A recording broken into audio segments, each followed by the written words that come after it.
Mon fils, étudie la religion et accoutume ta personne à la patience, dans les désagréments.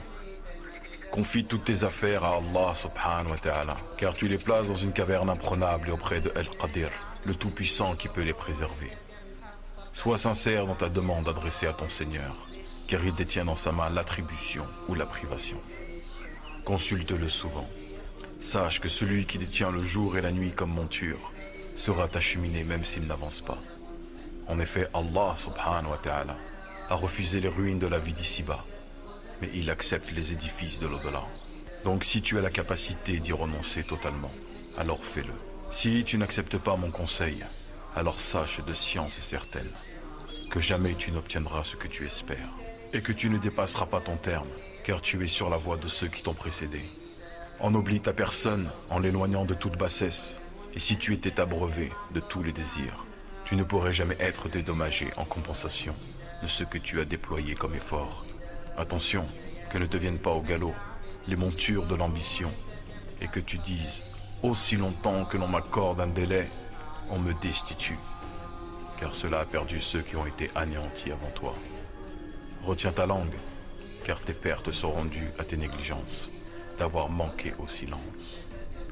Ceci est plus facile pour toi que d'atteindre ce que tu as manqué de tes propos. Préserve ce qu'il y a dans ta poitrine en contrôlant ta langue, car la bonne disposition avec la modération perdure plus que la quantité avec la corruption. La dignité par le gagne-pain quotidien est meilleure que la richesse avec la turpitude.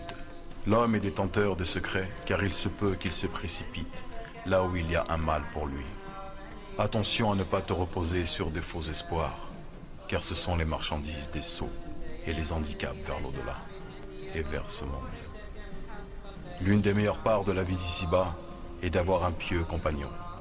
Accompagne donc les gens de bien, tu seras parmi eux, et éloigne-toi des gens du mal, tu seras éloigné d'eux.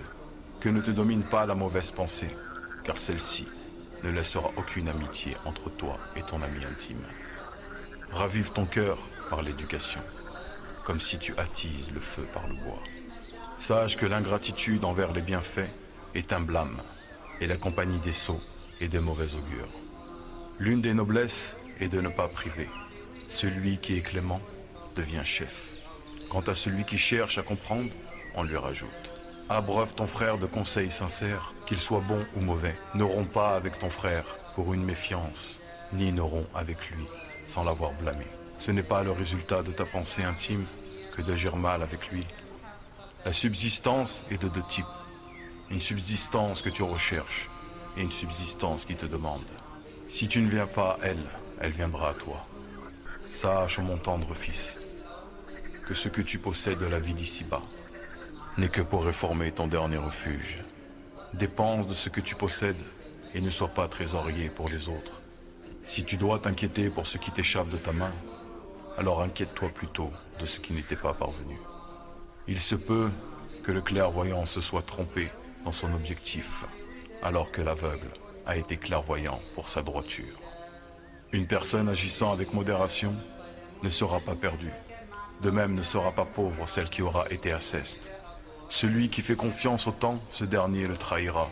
Quant à celui qui montre fier devant lui, il le rabaissera. Le summum de la religion est la certitude, et la meilleure parole sont celles appliquées véridiquement par les actes.